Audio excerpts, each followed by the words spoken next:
All right. We are good. Good morning, Caroline. Hey, good morning. Good to have you back. It's been a while. Yeah. I guess we don't have to say Merry Christmas to one another, but we should say Merry Christmas to the Christians who are watching us. Definitely. And great holiday. Yes. Enjoy, celebrate. Life's about celebrations. And family. And take advantage of every moment of that you can. And good food. And good food. And presents. And don't forget the commercial spirit. All right, so let's go. Syria. Yes. What are we supposed to be thinking about regards to Syria? Mostly, and I'll phrase it like this. I'll frame it like this.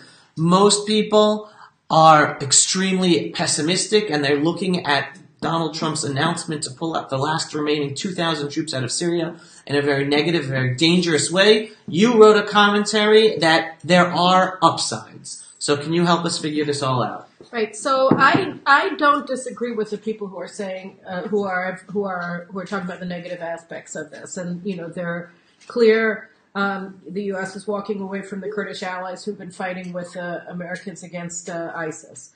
They're opening up the highway, basically the cross-border area between Iraq, Syria, and Jordan, to Iranian transit of heavy weaponry, unless somebody stops them, but they've been stopping it, so now either somebody else is going to stop it or those weapons are going to flow in through the tri-border areas. They're opening up the possibility of a resurgence of ISIS as a result of the pullout. And as a result of all of these things, they're empowering the Shiites still more. They're empowering the Shiite axis, which includes Iran, Hezbollah, and Russia in Syria, and they're also empowering them in Lebanon and in Iraq. So all of these things are negative, and by the way, they're harming American credibility for seeming to be walking away and abandoning the ally. I actually think the thing that I'm most concerned about of all of those is one that I didn't mention, which is that they're empowering Turkey. No, I was going to bring that up. So so first of all, to go through these, there are other ways to manage that tri-border area. It could be anything from Israeli operations in Iraq that haven't been going on, stopping the rat line on the other side of the rat line from with bombing raids. It's having the Sunnis actually, reasserting control over that area and blocking the Iranians, meaning having the Sunnis and the Shiites going at it again.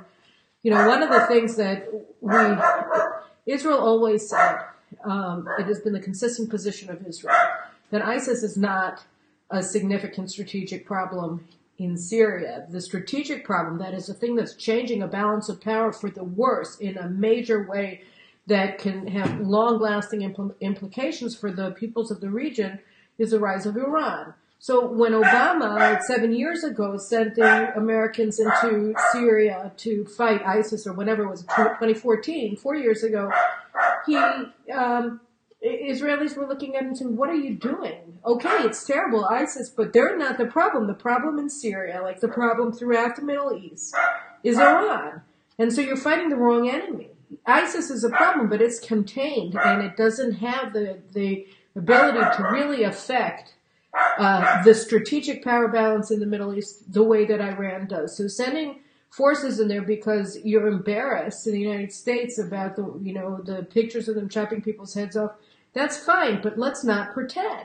You're pretending that a minor actor is a major actor while empowering a major actor that's becoming a hegemon and is antithetical to all of America's interests in the Middle East and, of course, to the very existence of Israel and the Sunni Arab states that are allied with the United States, including Jordan, including Saudi Arabia, the UAE, Egypt, and others. So that, this was sort of a crazy move to begin with, concentrating on attacking, once again, as they did in Iraq, the Sunnis and empowering the Shiites, that is empowering Iran. So the fact that and then, attempts during the Trump administration, that John Bolton was here over the summer and he said that the mandate was also including preventing Iran from seating in Syria. That never was accepted by the Pentagon, by Mattis, who's so angry now and he resigned. they said, no, we're only here to fight the Sunnis, who, by the way, are not the Americans' primary problem, Iranians. So, attempts to change the mandate, to expand the mandate so that it would be also about containing Iran, failed. Mm-hmm. So what are they doing there? So aside from the tri-border region and the Tampere airport base, which is great, and I think that it's strange to give up that, just from the Americans' perspective. Why would you give up an air base that's important? But, except for that, I don't see why them leaving a mission that didn't make a lot of sense is the worst thing in the world. And I also don't see why we don't, I saw that there was this story that came out in November that the Saudis and the UAE were going to be sending forces but I haven't seen any follow-up on that, so I don't really know. And I mean, American relations with Saudi Arabia were harmed. The Saudis were harmed by the Khashoggi thing, which was a Turkish information operation. So that brings us then, and regarding the Kurds, I agree, and I've written extensively about the fact that the United States should not be abandoning the Kurds. And I think that it's one of the tragedies of the modern Middle East that the Kurds have been denied independence all of these years, for over 100 years, since the World War I carved them out and gave their territories to the worst actors in today's Middle East, which is, the Turks, the Iranians, the Iraqis, the Syrians. So these people are unfortunately always being dominated by forces who are terrible and are malign. And they're never strong enough to take over. But the other thing is that they also have not been able to keep it together themselves. And partly this is because of constant subversion and undermining of their leadership. So, for instance, earlier this year when they had their referendum in Iraqi Kurdistan, you had two factions of Kurdish leadership that were one playing against the other. And as a result, they lost everything. And it wasn't because specifically that somebody came in and invaded them, although that happened afterwards. First, what happened was that the Barazanis,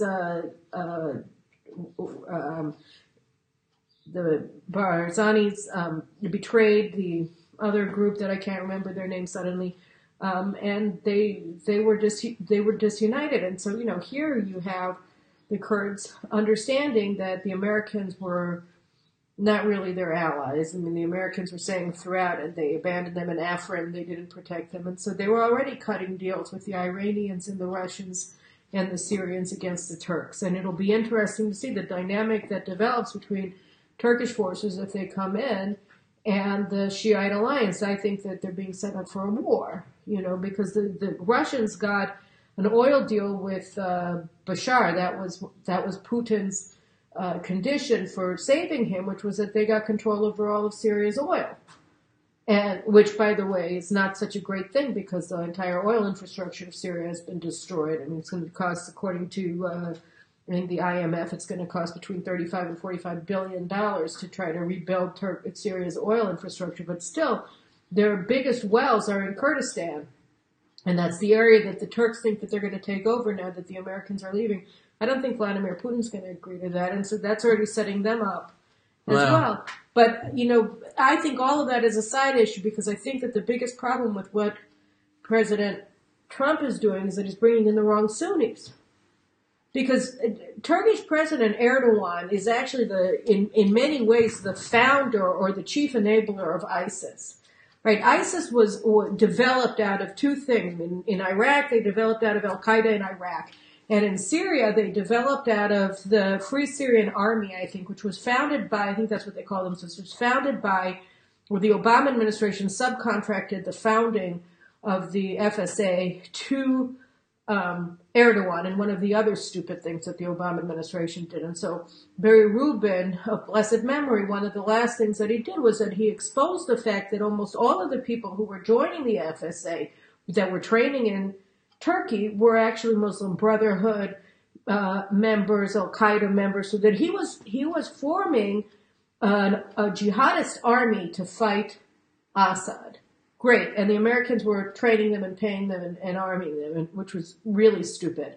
But then That then morphed into ISIS, and Turkey became the logistical base for ISIS, so that all of the Syrian oil that was in those areas of northeastern Syria that were under ISIS control, they were, embargoed, right? You weren't supposed to buy oil, obviously, from ISIS or carpets or whatever it was that they were selling from those areas. But so Turkey became the repository of all of ISIS's exports. They were buying the ISIS oil and shipping it out, or either to Syria, or either inside of Turkey, or selling it internationally. So that Turkey was the economy. They were the ones who were standing behind ISIS economically.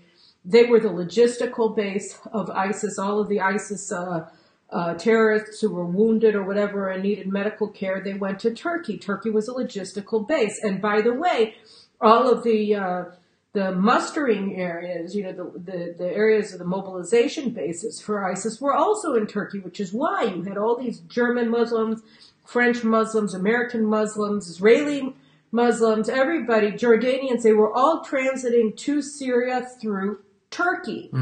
So Erdogan is essentially the chief state sponsor of ISIS, and now he's supposedly the panacea. He's the answer to prevent ISIS from resurging into Syria. Well, that's, of course, obscene, because he's pro-Muslim Brotherhood, he's pro-Al-Qaeda, he's pro-ISIS, he is a jihadist. The people who are operating under under Turkish protection in Idlib, which, by the way, is another war that's going to be starting soon, is the Iranian Russian axis is going to be going after that pocket of Sunni control in Idlib, which is Turkish, which is jihadist, right? So that'll be interesting and sort of a precursor of what we may be ending up seeing in Kurdistan. But whatever the case is, it would be one thing if the Americans had been able to get the Saudis and the Egyptians and the UAE to come in and replace them, because they're anti-Muslim Brotherhood and they're anti-Al-Qaeda and they're anti-ISIS, because those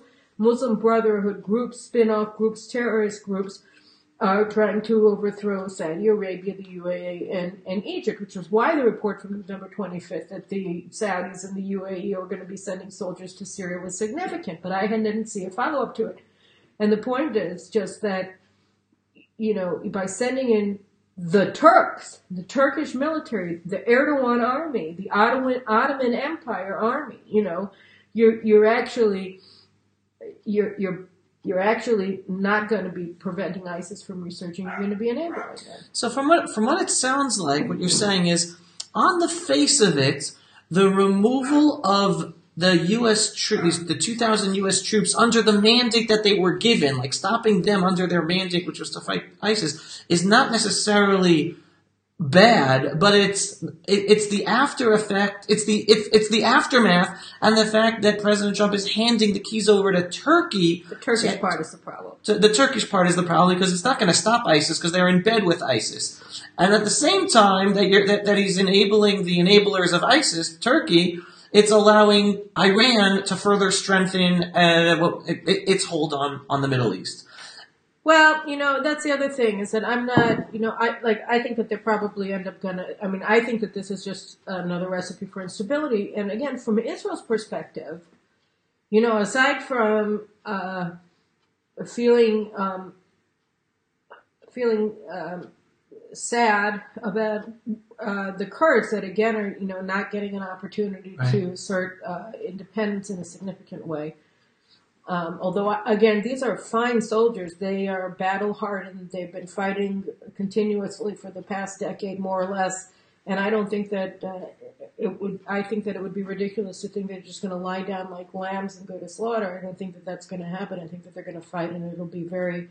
And I don't think the Kurds. The Kurds. And I don't think that they're going to be without weapons either. So, but I think that from Israel's perspective, this isn't a terrible situation to be in, because, the thing that's most dangerous to Israel is the calm in Syria, because the calm in Syria means that it's become an Iranian colony, and that we're going to be attacked from two fronts in the north in the next war, not only from Lebanon, but also from the Golan Heights, from Syria. I think, by the way, this is a very good argument in the aftermath of, Trump's decision to move out of Syria is a very good justification for America to for Israel to step up the request and for the United States, for the Trump administration to accept Israel's request that they recognize Israeli sovereignty over the Golan Heights. I think that would be a significant thing for them to do now to mitigate, the problem. But I think that this is actually a recipe for instability in Syria. And again, since stability works in the favor of Israel's worst enemy, which is Iran, it's not a bad thing. To the extent that this empowers Turkey, which is rising to the level of strategic threat to Israel under Erdogan with his Hitler incitement against Israel and Jews every day, that's a really big problem. But unbalanced, there's no reason for Israel to be panicking about this. There is reason to be concerned about the Turkish rise. There is reason to be concerned for the Kurds, but I think that there are a lot of things that can be done to protect them, including them being able to protect themselves. And so there are positive and negative aspects of it. The American deployment in Syria enabled Iran to increase its hegemonic power in the Middle East. Removing American forces from Syria will necessarily impede that progress, and it will especially impede that progress if it is followed up by significant acts by the Americans and others. So, it's a complicated situation, but it certainly isn't all black. And can you touch upon what you wrote about in your column in terms of the effect on America policy vis-a-vis Lebanon and the Lebanese army / Hezbollah and Iran? Look, I think that part of this is also Mattis leaving. I honestly, cannot understand the screams of people in Washington about his his resignation. And I mean, he opposed all of the good things that Trump has done in the Middle East. From the Israeli-centric position, right?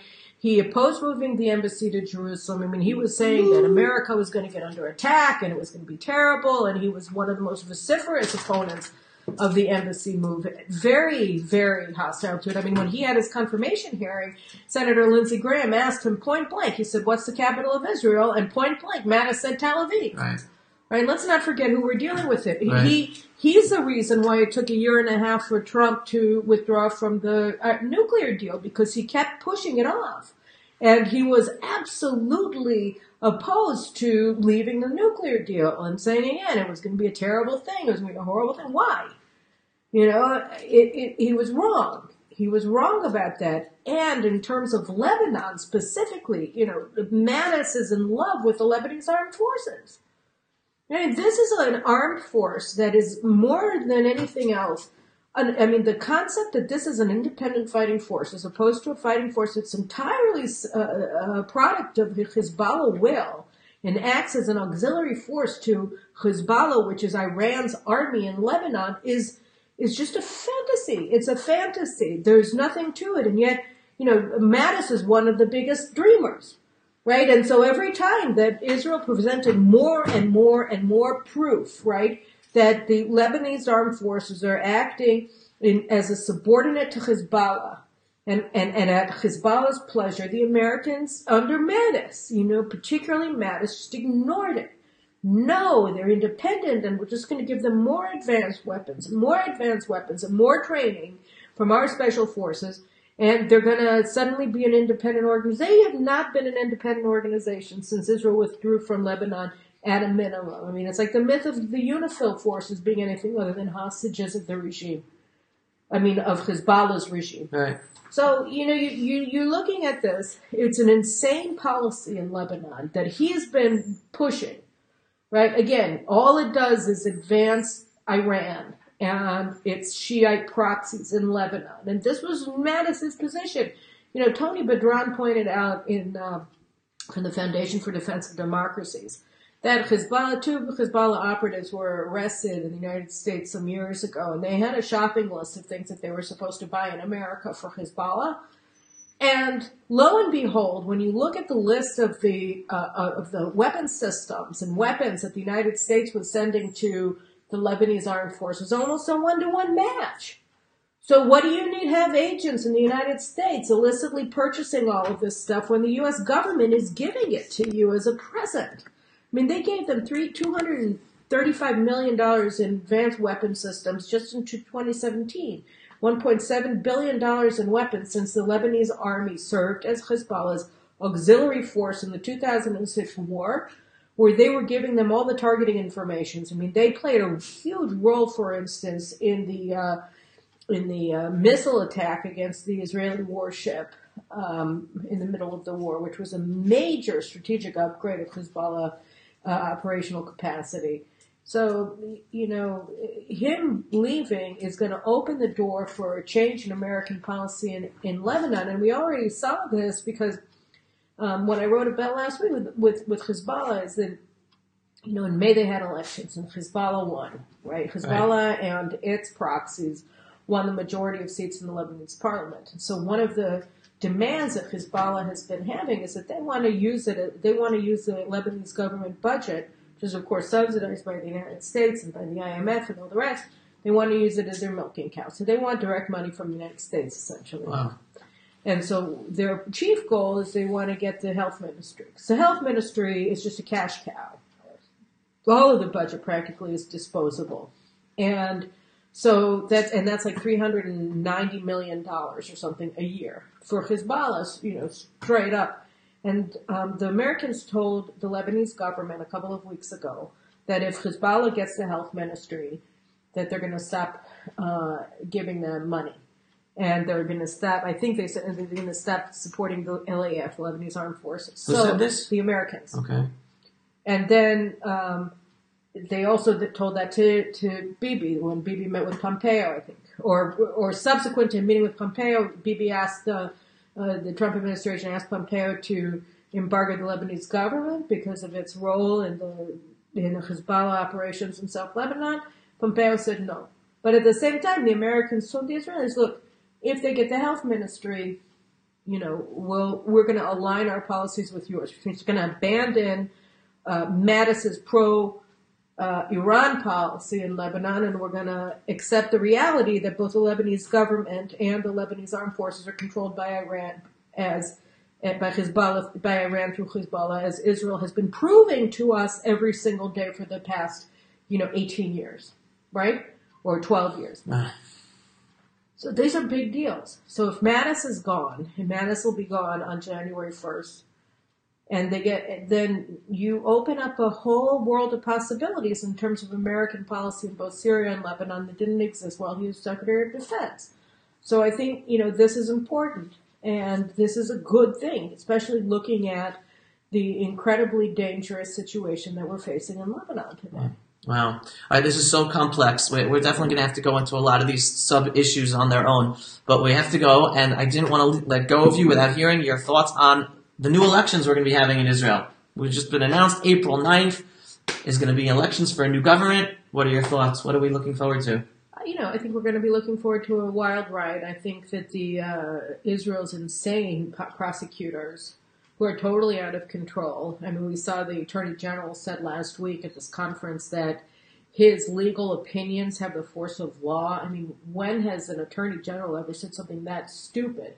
It's like they're out of control completely. They think that they run the country. They do run the country. I mean, the reason they do together with the Supreme Court. Do you know that the reason that we're at elections now is because the Supreme Court gave a deadline to the government? You have to legislate a law on the Haredi draft by, January, whatever. Who the hell are they? Why are they deciding, they're giving a deadline to the government that they have to enact legislation? Whoever gave the Supreme Court that kind of power? The people didn't, the government didn't, and the Knesset never legislated that kind of power to the Supreme Court. The entire election is a consequence of a seizure of power by the legal elites at the expense of the people of Israel, and because we elect people to govern us, and they're not able to do so because of these crazy people. And and now the government decided they're going to new elections, and then the Attorney General or the state prosecution had to put out a statement like they were the opposition party. It's saying, we're going to continue investigating the prime minister. Well, fine, I mean, but that's very dangerous. They really think that they are the opposition, or they actually don't think they're the opposition. They think they're the government. Right. It's even worse. So I think that, I mean, you were saying earlier, it's a shame that this government, with all of its problems, isn't able to continue governing until November. Why would we want to be in a position where we're endangering, the right wing's ability to govern early? Because anything can happen in elections, and I think you're right. But I also think that having it now and having these lawyers running around like they run the place, and I've written about it extensively, and I'll continue to do so, is absurd, and that the central issue of these elections is necessarily going to be: are we a democracy, or are we, an attorneyocracy? I mean, are these people really going to be allowed to seize all of the governing prerogatives of our elected officials? Right. It's totally out of control. I mean, we need to save Israeli democracy from these people that, they are so out of control. So out of control. I mean, the fact that the head of the prosecution, Shai Nitzan, who has, the fact that he is the state prosecutor is itself a scandal. Yep. He was appointed by Tzipi Livni, whose appointment to the Justice Ministry was itself a scandal. But the fact that this guy, he has such a long history of abusing his power, right, all documented, and then he continues to get promoted for his abuse of power. And he said at this conference that he was he is recommending indicting the prime minister. I mean, that was a political speech, and it was a mafia speech. Who the hell is he? We elect a government. We elect a prime minister. We don't elect Shai Nitzan, and we frankly don't want him interfering with the functionality of our government. And that he thinks that that's what we have to have, that he gets to decide. So, we have this legal system that is like acting like a bunch of pirates, seizing other people's powers and prerogatives and seizing power from the people. So I think, everybody, they like the left, the socialists like to pretend that, raising the price of food or fuel or electricity or whatever, that's thing, we need price controls because they're crazy and economically illiterate, and they want it to be about that so that they can promise people free stuff the way that Obama did and everything like that. right. But that's not what these elections have to be about. These elections have to be about our out-of-control legal system and reforming it. That is the most important thing in this election. Nothing is more important than that.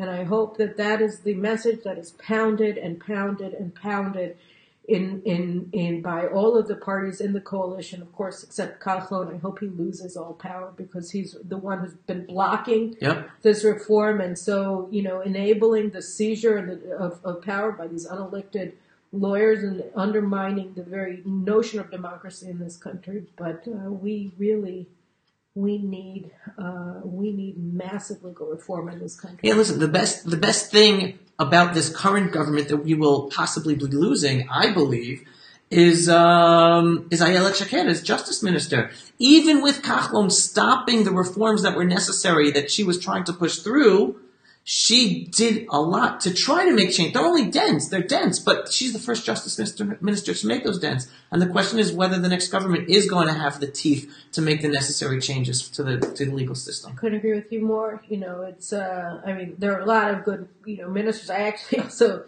I think that a lot of them, and I think that this has been a good government. I think that Ayelet Shaked has done a fantastic job. But again, she doesn't have the power to do the reforms that we need to have done. I want her to come back and be justice minister again. Right. But I want her to come back. And by the way, I want Naftali Bennett to be the defense minister. But I want her to come back with the power to actually do something with 61, fingers in the Knesset that are going to vote in favor of the reforms of the justice system that we need. Thanks to Kachlon. And Benny Begin, who, what in the hell is he doing in the Knesset anyway? We simply don't have the votes to pass anything. It's not her fault. It's the fault of the fact that we don't have 61 yes votes. If we want to make any changes in the legal system, we need 61 people in the Knesset who are going to vote for it. If we don't have those votes, nobody in the justice ministry, nobody in the government is going to be doing anything other than, hedge clipping. And we need somebody to come in and tear down some of these trees. All right, folks, we got to go. Thank you so much for watching. Anyone who's not yet signed up to Caroline's newsletter to get her stuff straight to your inbox, go to CarolineGlick.com, sign up. Caroline, always a pleasure. Thank you so much. Thank you. Thank you very much. Have a great day, everyone. Thanks for watching.